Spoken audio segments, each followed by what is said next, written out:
This is the notes for section 9.5 common logarithms. If you haven't done so already, make sure you pause the video before and read the section before continuing on.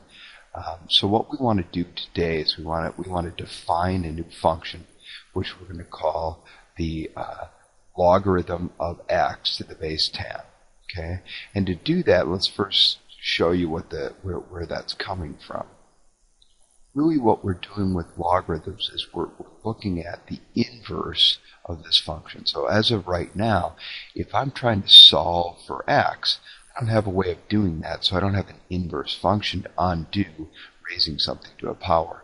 Well, that's what logarithms do. So when I look at a logarithm, I'm basically looking at the inverse of an exponential function.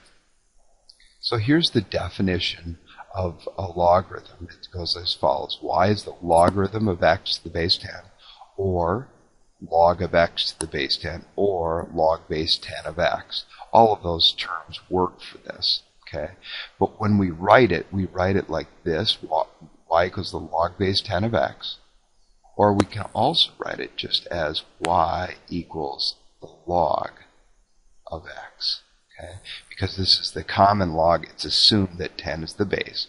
Okay, this is true if and only if 10 to the y is equal to x. So basically, what we've done is, because we're looking at the inverse function of y equals 10 to the x, is we've replaced our x and our y, which is where we're getting that inverse function from. So what you want to think about when you're solving for logarithms is you're really solving for an exponent. Logarithms are exponents. Okay, so the log of x is the exponent to which a base is raised to get x. Logarithms base 10 are what we call common logs. Okay, and basically it's just the inverse of f of x equals 10 to the x. So a key to understanding how to deal with logarithms is that we have to understand that there are two different forms that we can write them in. We can write them in logarithmic form, or we can write it in exponential form. We have to be able to move back and forth between those two forms to solve equations depending on what we're solving for. Okay, so if I look at it in exponential form, 10 to the 7th is equal to 10 million. I can also say the log base 10 of 10 million is equal to 7. So those two things mean exactly the same thing. It's just that they're written in different forms.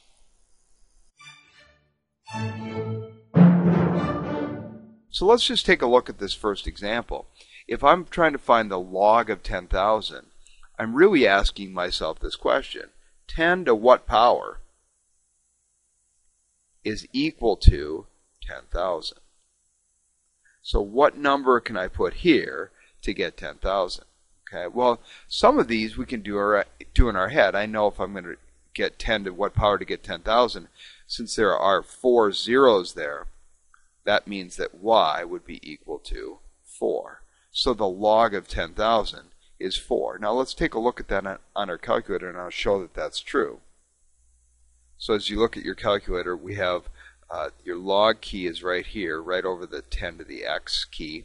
Okay, so I have to hit Control and then 10 to the x.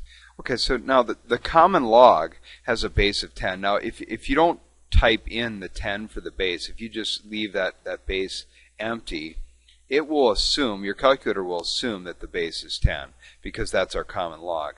So if I just put 10,000 in here, okay, hit enter, you'll notice that it automatically puts the 10 in there. So the calculator will always assume that the base is 10 unless you tell it a different base. For right now, the only base that we're looking at is 10. We'll look at other bases a little bit later on in this chapter. So let's look at B and C here then. If I'm looking at this is the same as saying 10 to what power is equal to 0.001. Okay? And that would be y equals -3. And we can actually see that. I have that on the chart over here as well. Okay? And then the last one is 10 to what power is equal to 10. Well, then obviously y would have to be equal to 1. Okay?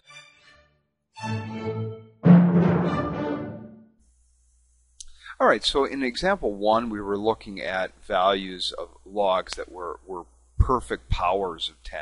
So coming up with those answers, really we didn't need a calculator to do that.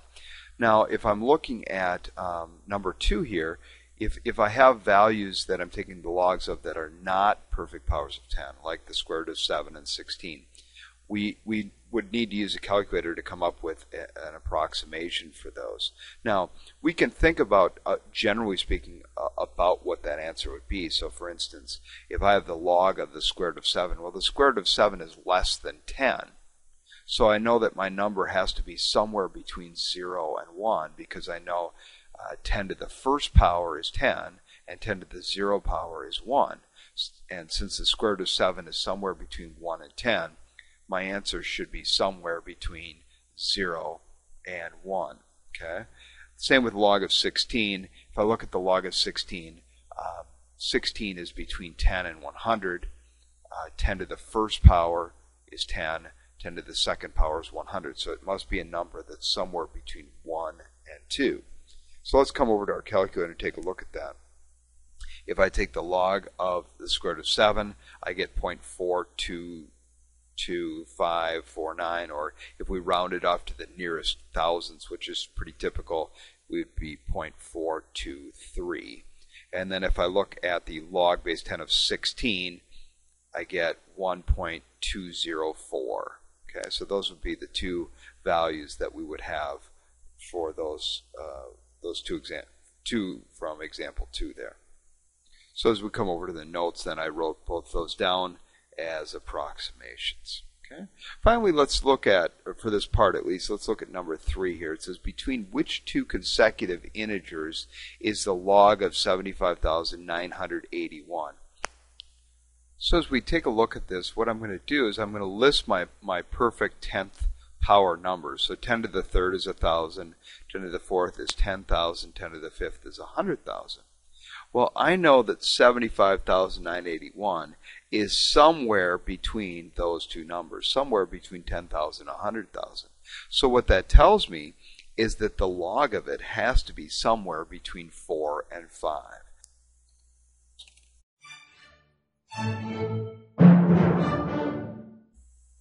So in example 4 here, we're looking to solve logarithmic functions. And to do that, what we have to do is we have to remember that we can move between that exponential form and that logarithmic form. So if I'm looking at number 4, part A here, it says solve the log of x is equal to 3/4. Remember now, when I have just the log of x, it has a base of 10.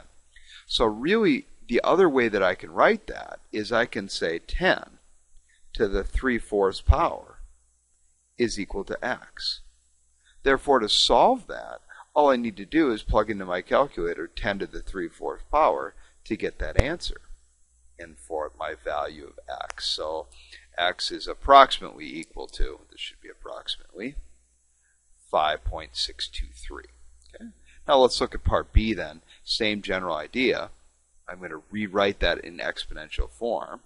10, remember this is the exponent, to the 1.5 is equal to x. So then you come over to your calculator and you enter 10 to the 1.5 to get your answer. And if we enter that in our calculator, we'll find that that's approximately equal to 31.623. So when I enter that 10 to the 1.5, I get about 31.623. So at the beginning of the lesson, I mentioned that the log of x, y equals the log of x, the reason for having it was so that we had an inverse to y equals 10 to the x. And really it allows us to solve for finding the exponent of a exponential equation. So right down here I have the graph of those two functions, y equals 10 to the x and y equals the log base 10 of x. Those two functions are graphed. And you'll notice that they are reflection images over the line y equals x, okay, which makes sense because we know all inverse functions are reflections over that line y equals x. Okay, the last thing I'd like to take a look at is properties of y equals 10 to the x and y equals the log of x. Since we know they're inverses of each other, let's take a look at that. The first chart I have here is something you might want to get down, and that is just kind of the way we write things and the way we say things. So when we talk about switching x and y, that's like written, that would be x equals 10 to the y, and that's how we would say it. Okay. Using the language of logs, so we can say y equals log base 10 of x or y equals the log of x. Those two things mean exactly the same thing. And then using inverse function notation, so I can say f inverse of x is equal to the log of x or the log base 10 of x. So that's the different ways we can write things and how we would say them. The last chart over here is some different properties of the exponential function versus the logarithmic function. So if I look at the exponential function, its domain is the set of real numbers. However, the domain of the log is only the positive real numbers. So here we're talking about x values that are greater than 0. Not greater than or equal to, but greater than 0. Okay? The range and the domain, you'll notice that they've flip-flopped. And the reason why they flip-flopped is because they are inverses of each other. So the range of y equals 10 to the x is the positive real numbers, and the domain is the real numbers. Okay? Both functions have asymptotes. Y equals 10 to the x has the x-axis as its asymptote. Remember, the asymptote is the line that a curve approaches but never touches. And the y-axis is the asymptote for y equals the log of x. And then finally, intercepts, they both only have one intercept. The y equals 10 to the x has a y-intercept of 1, and the y equals the log of x has an x-intercept of